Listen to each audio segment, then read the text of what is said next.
Buenos días, hermanos, bienvenidos nuevamente a otro servicio en línea de United Christian Church. Hoy vamos a continuar con nuestra serie de sermones sobre el libro de Job. Pero antes de pasar al sermón propiamente, vamos a dar inicio a este tiempo leyendo algunos versículos del Salmo 71. Específicamente los versículos 1 al 2 y después los versículos 5 al 8. Y la palabra del Señor dice así: En ti, Señor, me he refugiado. Jamás me dejes quedar en vergüenza. Por tu justicia, rescátame y líbrame. Dígnate escucharme y sálvame. Tú, soberano Señor, has sido mi esperanza. En ti he confiado desde mi juventud. De ti he dependido desde que nací. Del vientre materno me hiciste nacer. Por siempre te alabaré. Para muchos soy motivo de asombro, pero tú eres mi refugio inconmovible. Mi boca rebosa de alabanzas a tu nombre y todo el día proclama tu grandeza. Qué belleza la manera en que el salmista expresa su gratitud, su confianza, su esperanza.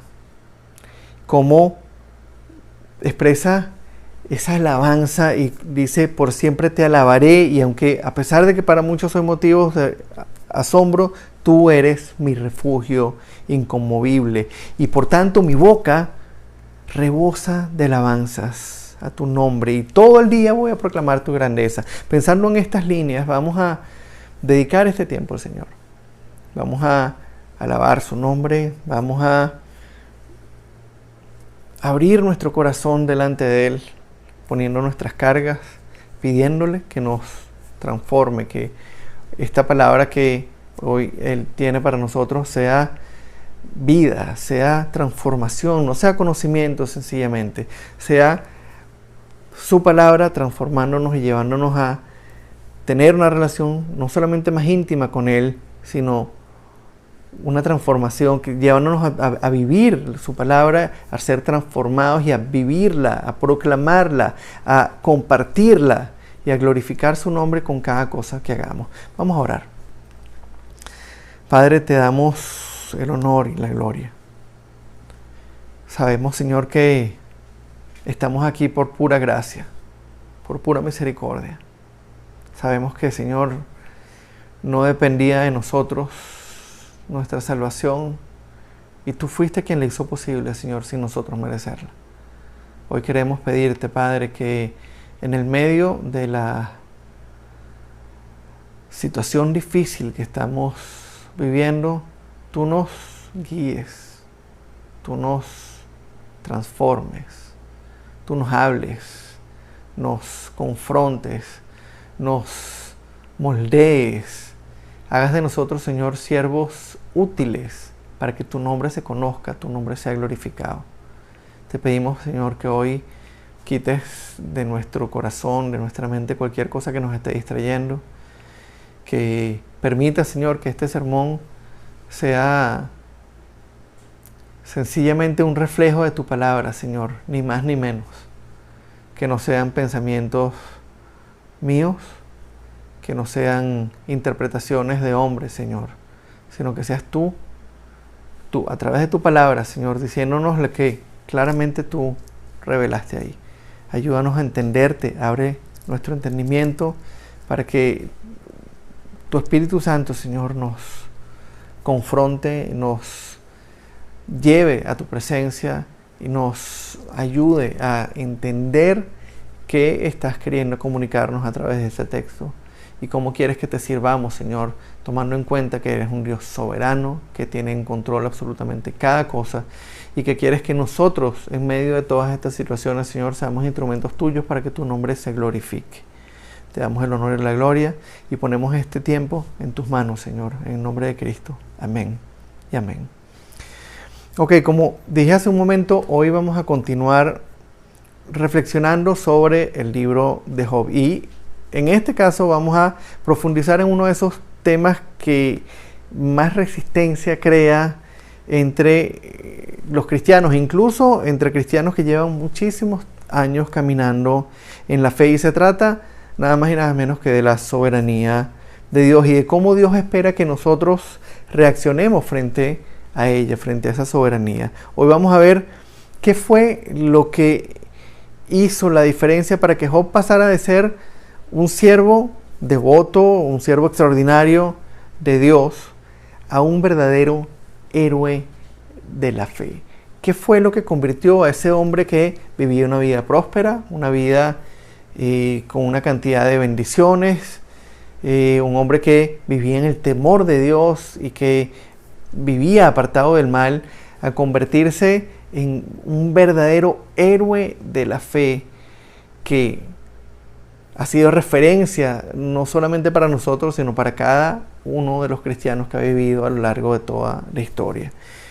Y en este texto que vamos a ver hoy, que es el capítulo 12 del libro de Job, vamos a encontrar básicamente dos lecciones que nos hablan y nos van a ayudar a entender cómo nosotros podemos glorificar a Dios en medio de las situaciones más difíciles. ¿Cuál es la clave para glorificar a Dios en medio del sufrimiento? Vamos con la primera lección, y se basa en que el hombre cree que tiene el control, pero hasta la naturaleza sabe quién es el que manda. Y vamos a comenzar leyendo ahí en Job 12, los versículos 5 y 6. Dice la gente que vive tranquila: al daño se añade la injuria. Al que está por caer, hay que empujarlo. Los salteadores viven tranquilos en sus carpas. Confiados viven esos que irritan a Dios y piensan que pueden controlarlo. Si nos pidiesen que describiéramos la esencia de la naturaleza caída del hombre en una sola frase, en estos versículos que acabamos de leer tenemos una frase que podría ayudarnos bastante. En el versículo 6 dice: confiados viven esos que irritan a Dios y piensan que pueden controlarlo. Confiados viven esos que irritan a Dios y piensan que pueden controlarlo. Y tal vez una de las características más básicas de nuestra naturaleza pecaminosa es que vivimos o llevamos la vida de espaldas a la voluntad de Dios, irritándolo con nuestros pensamientos, irritándolo con nuestras conductas y provocando su ira a través de nuestra vida, de la manera en que vivimos. Y aún así, seguimos viviendo con una falsa sensación de seguridad, con una falsa sensación de autosuficiencia, confiados en que no corremos ningún peligro a causa de nuestro pecado y pensando que tenemos el control de todo cuanto sucede. Que Dios no puede hacernos nada, que Dios no está en control de nada, que nosotros somos quienes estamos en control y que no importa lo que pase alrededor, nosotros tenemos la razón y no hay nadie que pueda corregirnos. Y lo más increíble es que, aunque la realidad continuamente nos está recordando que nosotros no controlamos absolutamente nada, a través de tragedias, a través de pérdidas, a través de enfermedades, a través de eventos en la naturaleza, a pesar de que Dios, a través de la realidad, de las cosas que pasan en nuestra vida diaria, continuamente nos recuerda que no controlamos nada y nos muestra que todo en nuestra vida es efímero, que todo es pasajero, seguimos pensando, además, a pesar de que tenemos esas evidencias ahí, seguimos pensando que nosotros estamos en control. Ahora, frente a esta realidad, Job nos sacude y como quien dice, nos pone los pies en la tierra, utilizando una ilustración que nos muestra cuán necia es nuestra postura, cuán necia es la postura del hombre que piensa que puede controlar y que piensa que Dios no está en control, y cómo todo lo que Dios hace en la naturaleza puede darnos una lección invaluable y una lección tremenda sobre la verdadera naturaleza de la realidad, sobre lo que verdaderamente ocurre con nuestra vida y con la soberanía de Dios. Fíjense lo que dicen los versículos 7 al 10. Pero interroga a los animales y ellos te darán una lección. Pregunta a las aves del cielo y ellas te lo contarán. Habla con la tierra y ella te enseñará, con los peces del mar y te lo harán saber. ¿Quién de todos ellos no sabe que la mano del Señor ha hecho todo esto? En sus manos está la vida de todo ser vivo y el hálito que anima a todo ser humano. Hermanos, la Biblia nos recuerda una y otra vez que el poder, la sabiduría, la soberanía y muchos de los atributos de Dios se hacen evidentes al hombre a través de su creación. Como Job dice en estos versículos, las aves, los peces, los animales terrestres, las plantas, los cielos, las estaciones y hasta los detalles más pequeños de la creación hacen que sea evidente que Dios está en absoluto control de todo cuanto sucede. Y sin embargo, a pesar de todas esas evidencias, el hombre persevera en su creencia de que Él está en control. El hombre persevera en creer en su propia sabiduría, en confiar en su propia sabiduría y desprecia todo lo que Dios nos muestra de sí mismo a través de su creación. Ni siquiera vayamos ahorita a hablar de lo que nos muestra a través de la palabra, sino de lo que nos muestra a través de la creación. ¿Se dan cuenta hasta qué punto puede llegar la terquedad, la tosudez del hombre a causa del pecado? A partir del versículo 13, Job rebate esa postura necia del hombre y nos muestra de una manera muy cruda, muy frontal, cuál es el alcance de la soberanía de Dios. Y es allí donde entra la segunda lección de hoy. Y es que no hay nada en la creación que esté fuera del control soberano de Dios. Vamos a leer los versículos 13 al 16. Con Dios están la sabiduría y el poder. Suyos son el consejo y el entendimiento. Lo que Él derriba, nadie lo levanta. A quien Él apresa, nadie puede liberarlo. Si Él retiene las lluvias, hay sequía. Si las deja caer, se inunda la tierra. Suyos son el poder y el buen juicio. Suyos son los engañados y los que engañan. Frente a la insensatez del hombre que piensa que tiene el control, Job comienza en estos versículos 13 al 15 exponiendo una visión global de la sabiduría de Dios. A Él, a Dios, le pertenecen la sabiduría, el poder, el consejo, el entendimiento. No hay quien pueda oponerse a Él. Lo que Él derriba, nadie lo puede levantar, y a quien Él apresa, nadie lo puede liberar. La naturaleza está también bajo su dominio. Si Él retiene las lluvias, hay sequía. Si las deja caer, se inunda la tierra. Y es increíble, hermanos, cómo a pesar de que en general la mayoría de los cristianos estarían de acuerdo con esto que acabamos de leer, aun cuando la mayoría de los cristianos expresan reconocer la soberanía de Dios, hay ciertos temas que tienen que ver con su soberanía que generan conflicto aún entre los creyentes que llevan más tiempo en la fe, aun cuando generan conflicto aún entre creyentes que han caminado por muchos años en la fe. Vamos a poner un ejemplo. Es una realidad que muchos cristianos piensan que Satanás es quien está en control de las cosas malas que suceden en el mundo. Muchos piensan que Él es el responsable del sufrimiento, el responsable de las aflicciones. Incluso algunos llegan a decir que Dios no tiene nada que ver con las dificultades, que Dios no tiene que ver nada con las aflicciones que enfrentamos en el día a día. Le achacan todo lo malo que pasa al diablo. Pero lo que vemos en la Biblia es algo muy diferente. En el versículo 16 que acabamos de leer, dice que tanto los engañados como los que engañan están bajo el poder soberano de Dios. Ambos le pertenecen. Y eso no solo aplica al ser humano, también aplica a los ángeles.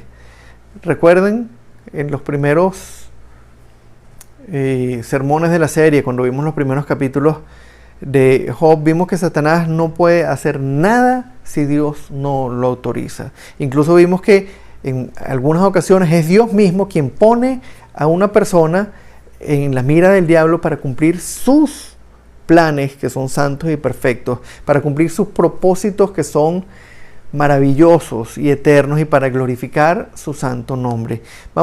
Permítanme leer rápidamente algunos segmentos de esos primeros capítulos. Los hemos leído probablemente más de una vez en estos sermones, pero es importante recordar y es importante que todo lo que hablemos de la soberanía de Dios vaya enmarcado todo lo que hablemos de la soberanía de Dios en el libro de Job vaya enmarcado en cuál era la situación que Job estaba viviendo y por qué la estaba viviendo. Fíjense en el capítulo 1 de Job, en los versículos 8 al 11. Dice así: ¿te has puesto a pensar en mi siervo Job? Volvió a preguntarle el Señor, es Dios hablando con Satanás. No hay nadie en la tierra como él. Es un hombre recto e intachable que me honra y vive apartado del mal. Satanás replicó: ¿y acaso Job te honra sin recibir nada a cambio? ¿Acaso no están bajo tu protección él y su familia y todas sus posesiones? De tal modo has bendecido la obra de sus manos, que sus rebaños y ganados llenan toda la tierra. Pero extiende la mano y quítale todo lo que posee, a ver si no te maldice en tu propia cara. Fíjense la situación.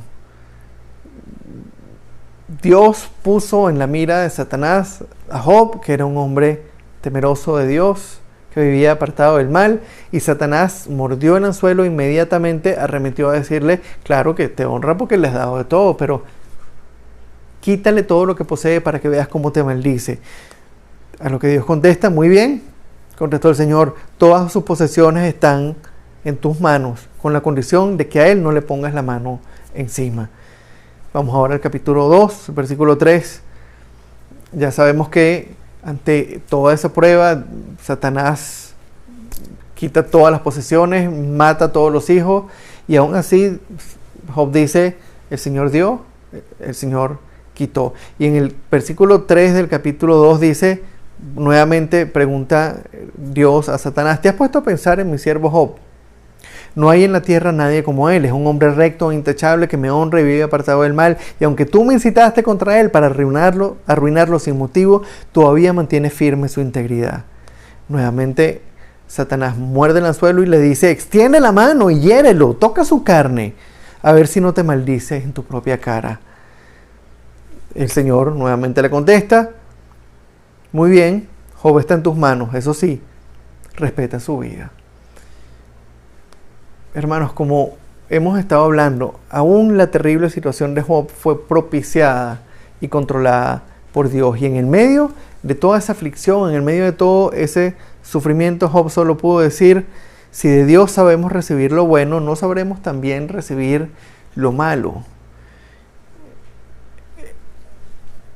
Cuando a lo largo de la Biblia vemos situaciones de gran aflicción, cuando vemos siervos de Dios que pasan por momentos terribles, lo que nos encontramos es una situación muy similar, una respuesta muy similar a esta.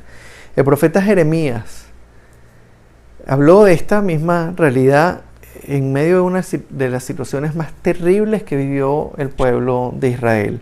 Jerusalén estaba en ruinas, había sido destruida por completo por el ejército babilonio. El templo había sido destruido hasta la última piedra. El suelo estaba cubierto de cadáveres de adultos y de niños. Y una parte importante de la población había sido llevada cautiva a Babilonia. Y en medio de toda esa situación, que uno diría, cualquier persona, muchos cristianos hoy dirían: eso fue el diablo que les hizo eso. Fíjense lo que dice Jeremías en Lamentaciones 3, 37 y 38. ¿Quién puede anunciar algo y hacerlo realidad sin que el Señor dé la orden? ¿No es acaso por mandato del Altísimo que acontece lo bueno y lo malo? Recuerden lo que dijo Job: si de Dios sabemos recibir lo bueno, no sabremos recibir también lo malo. Jeremías dice: ¿no es acaso por mandato del Altísimo que acontece lo bueno y lo malo? Hermanos, ¿se dan cuenta de cuán importante es esta declaración? Déjenme, les pregunto, ¿quién, pensando en todo esto que acabamos de leer, quién está en control de las cosas buenas y malas que pasan? ¿Quién controla las enfermedades? ¿Quién controla las catástrofes naturales? ¿Quién controla a los líderes mundiales y pone límite a sus actos? ¿Quién está en control de todo cuanto ocurre? ¿Quién es el que está en control incluso de lo que estamos viviendo ahorita con el coronavirus? ¿Quién está manejando a los gobernantes en medio de esta situación, o a los millonarios que controlan el poder y que controlan las vacunas? ¿Quién propicia y controla toda esta situación? ¿Satanás? Hermanos, por supuesto que no. Si el diablo tiene alguna participación en esta pandemia o en cualquier otra cosa que pasa en este mundo, es porque Dios se lo ha permitido y además le ha puesto límites en lo que puede hacer. Y si Dios le ha permitido a Satanás participar es porque lo está utilizando con propósitos santos y perfectos, porque quiere hacer cosas en su iglesia y a través de su iglesia. Si pensamos que las aflicciones son obras de Satanás para perjudicar a la iglesia o para propiciar que la iglesia no haga su tarea y que Dios no está en control de eso, estamos fallando por completo, porque lo que nos dice la Biblia es que Dios utiliza la aflicción en sus siervos para glorificar su nombre. Dios permite y propicia la aflicción para generar resultados que no podrían ser generados de otra manera. Decir que Dios no está en control, inclusive del sufrimiento, sería poner en tela de juicio la soberanía de Dios sobre su creación. Y la pregunta que debemos hacernos frente a esta realidad es cómo podemos saber entonces cuáles son los propósitos que Dios tiene con su iglesia en medio, ya sea de esta situación que estamos viviendo con el coronavirus o de cualquier otra situación aflictiva, de una persecución o de cualquier situación de sufrimiento que como iglesia o como individuos podamos estar viviendo. ¿Cómo podemos saber cuáles son los propósitos que Dios tiene con su iglesia en medio del sufrimiento? Y la respuesta es sencilla. Su propósito es glorificar su propio nombre a través de su iglesia. Glorificar su nombre a través de nosotros, sus siervos. Y frente a esto, debemos preguntarnos, ¿y cómo se glorifica el nombre de Dios a través de nosotros, a través de la iglesia en medio del sufrimiento? ¿Cómo sabemos si nosotros estamos glorificando a Dios en medio de nuestras aflicciones? Hermanos, lo primero que tenemos que recordar es que Job era un hombre que temía a Dios y vivía apartado del mal. Y aún así, Dios lo sometió a pruebas tremendas para que su nombre se glorificara de manera especial. Job era un hombre temeroso de Dios, que vivía apartado del mal. Su vida per se ya glorificaba a Dios. La manera en que él vivía glorificaba a Dios. Sin embargo, Dios lo sometió a esa situación terrible porque tenía un propósito. Quería hacer cosas a través de la vida de Job que eran mucho mayores que la que estaba haciendo sencillamente con su obediencia y con su temor.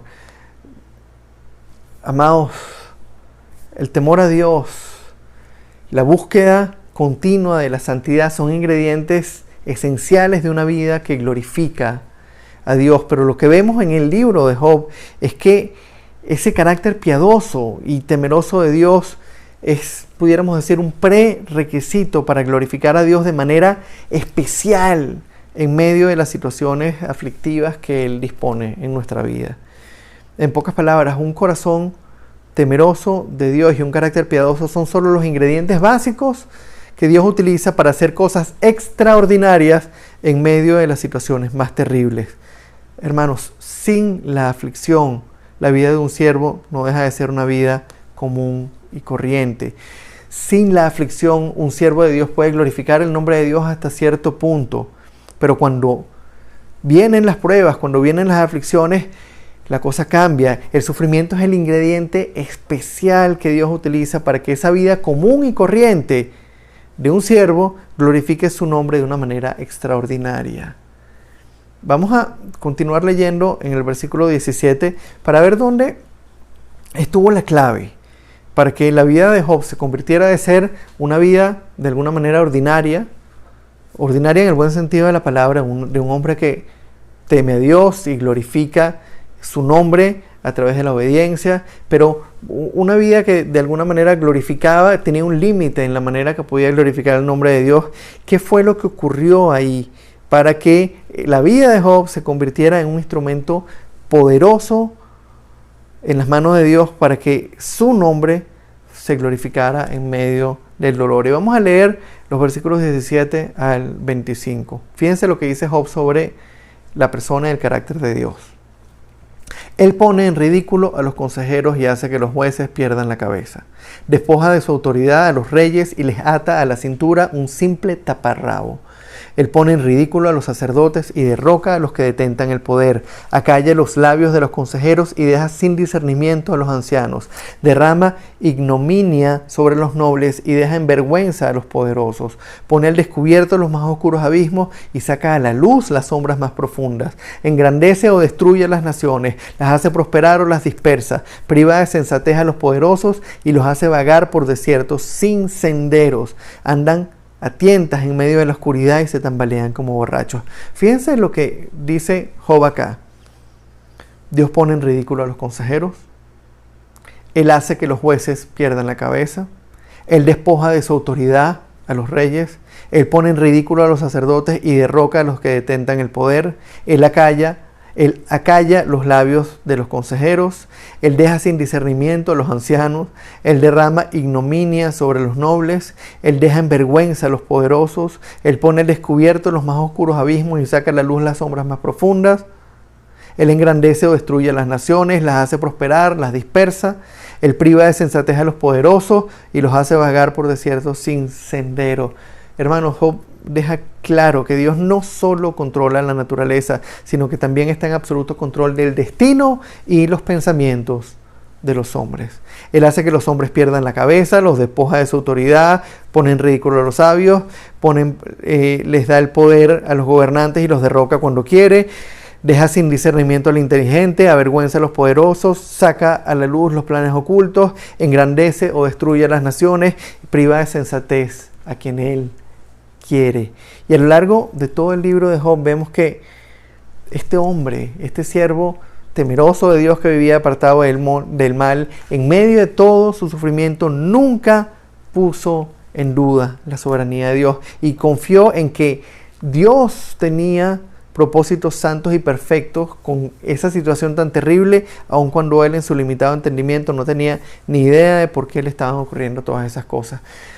Job nunca puso en duda la soberanía de Dios y una y otra vez vemos a Job exaltando el nombre de Dios, hablando de cuán poderoso Él es, hablando de cuán soberano Él es y cómo absolutamente todo está en el control, bajo el control de Dios. Dicho de manera sencilla, la verdadera clave en la reacción de Job frente a la aflicción fue su completa sumisión a la soberanía de Dios. Y permítanme repetir esto, la verdadera clave en la reacción de Job frente a su aflicción, frente al sufrimiento, fue su completa sumisión frente a la soberanía de Dios. Y pensando en esto les pregunto, ¿está la iglesia de hoy verdaderamente consciente del alcance de la soberanía de Dios? Como cristianos reconocemos esa soberanía, la aceptamos, nos sometemos a ella, descansamos en que Dios está en control. Frente a esa soberanía absoluta de Dios, ¿cuál es nuestra reacción? ¿Lo alabamos, exaltamos su nombre y le gritamos al mundo que Dios está en control de todo, especialmente cuando caminamos en medio del sufrimiento, en medio de la aflicción? ¿O peleamos, nos resistimos y vivimos la vida pensando que Dios no está en control de nuestro sufrimiento? Vivimos la vida echándole la culpa al diablo o a las circunstancias y sacamos a Dios del panorama y contradecimos y echamos de lado lo que dice la Biblia sobre la soberanía de Dios. Como hemos visto hoy, hermanos, las aflicciones en realidad son oportunidades tremendas que el Señor nos brinda para que su nombre sea glorificado de maneras extraordinarias. En medio de las aflicciones, vidas ordinarias pueden ser utilizadas por Dios para que su nombre se glorifique de maneras extraordinarias. En medio de una vida de comodidad y de abundancia, sería de esperar que cualquier persona le diera gracias a Dios y glorificara su nombre. Pero cuando el sufrimiento aparece, cuando llega la prueba, cuando aparece la aflicción, cuando las dudas se hacen presentes, la mayoría de los cristianos comienzan a cuestionar los propósitos de Dios y a pensar que Él no tiene nada que ver con el dolor y la aflicción. Y empiezan a restarle poder a Dios en su mente. Empiezan a restarle a la soberanía de Dios y cuando le restamos un poquito de soberanía a Dios, ya Él deja de ser soberano. El hecho es que es mucho más cómodo pensar que el sufrimiento es propiciado por Satanás, que Dios lucha continuamente contra las fuerzas satánicas para librarnos del dolor y que por lo tanto el control de nuestra vida está en nosotros y tenemos a Dios como aliado para vivir esta vida. Es más cómodo pensar en todo eso que aceptar que nuestro destino está en las manos del Dios soberano, que Él está en absoluto control de nuestra existencia y que por lo tanto nuestra voluntad y nuestros deseos deben someterse y ponerse de lado frente a la voluntad del Rey, del Dueño, del Señor soberano de toda la creación. Amados, frente al dolor, frente a la aflicción, tenemos solamente dos opciones. Y recuerden que el dolor y la aflicción no son opcionales en la vida, ni del cristiano ni del no creyente. Frente al dolor y la aflicción tenemos solo dos opciones. O hacemos de lado la soberanía de Dios y luchamos con lo que nos ocurre, tratando de vivir en nuestra propia sabiduría, tratando de entender con nuestra propia sabiduría, o confiamos en la voluntad soberana de Dios y aceptamos que Él está en control incluso de nuestro sufrimiento, de nuestras aflicciones, y nos disponemos a ser transformados por Él en herramientas útiles, en ser transformados en esas herramientas a través de las cuales Él puede glorificar su nombre de maneras extraordinarias en medio de nuestro dolor, descansando en su gracia y dándole la gloria a Él en absolutamente todas las cosas que hacemos, no importa por lo que estemos pasando. Los invito a que en esta semana meditemos en estos dos lados del espectro. Estamos haciendo de lado la soberanía de Dios, estamos negando la soberanía de Dios al decir que Él no está en control del dolor y de las aflicciones, o estamos confiando en su soberanía y estamos exaltando y clamando y compartiendo y exaltando su soberanía. ¿De qué lado del espectro estamos? Analicemos con toda honestidad de qué lado nos encontramos nosotros y pidámosle a Dios que nos ayude a rendirnos cada día, en cada situación, frente a su perfecta voluntad, que nos ayude a someternos a su soberanía, sabiendo que en esa soberanía Él tiene propósitos que son perfectos, propósitos santos, aun cuando nosotros no entendamos lo que nos está pasando. Vamos a orar. Padre Santo, te damos el honor, la gloria, porque en medio, Señor, de las situaciones más difíciles y más terribles, tú estás en absoluto control. No hay nada que se escape de tus manos. No hay nada que te agarre por sorpresa. No hay nada que tú no puedas lograr, no hay nada que tú no puedas hacer, Señor. Hoy queremos poner nuestra vida delante de ti, Señor, reconociendo que en muchas ocasiones, Padre, hemos dudado de tu soberanía cuando pensamos que de alguna manera no estás en control de algo. Ayúdanos, Señor, a recordar, Padre, que incluso nuestra salvación dependió de tu soberanía, que incluso el que podamos ser salvos dependió de que tú decidieras, Señor, venir a hacerte hombre, ofrecerte en la cruz, abrir nuestro entendimiento, llamarnos, elegirnos y llevarnos, conducirnos al arrepentimiento. Que fuiste tú quien decidió hacernos nuevas criaturas, que fuiste tú quien nos dio el nuevo nacimiento. Que cada aspecto de nuestra vida, Señor, depende enteramente de ti, de tu soberanía, y que cuando descansamos en tu soberanía, Señor, el entendimiento que tenemos de tu carácter, Señor, empieza a ser el entendimiento real. Empezamos a verte, Señor, como el Todopoderoso realmente. Empezamos a verte como al que nadie puede oponerse. Así como dijo Job, el que derriba cuando quiere, levanta cuando quiere. Al que nadie puede oponerse, Señor. Al que nadie puede contradecir. El que tiene el poder para hacerlo todo, para crearlo todo, para lograrlo todo. El que tiene la sabiduría, el conocimiento, el poder para manejar y llevar, Señor, una creación tan compleja y tan hermosa, Señor, y sustentarla. Te damos el honor y la gloria, Padre, y te pedimos que nos ayudes cada día, Señor, a seguir descansando en tu soberanía, a seguir descansando, entendiendo cada día más el alcance de esa soberanía, Señor, y sometiéndonos a tu voluntad, entendiendo que todo, absolutamente todos los aspectos de nuestra vida están bajo tu soberanía y que no ocurre nada en este mundo sin que tú estés al tanto y sin que tú lo propicies y lo permitas. Te damos el honor, te damos la gloria y ponemos nuestras vidas nuevamente delante de ti, pidiéndote que nos moldees y nos transformes cada día a la imagen de nuestro Señor Jesucristo. Te damos el honor, la gloria en el nombre hermoso y poderoso de Jesús. Amén y amén.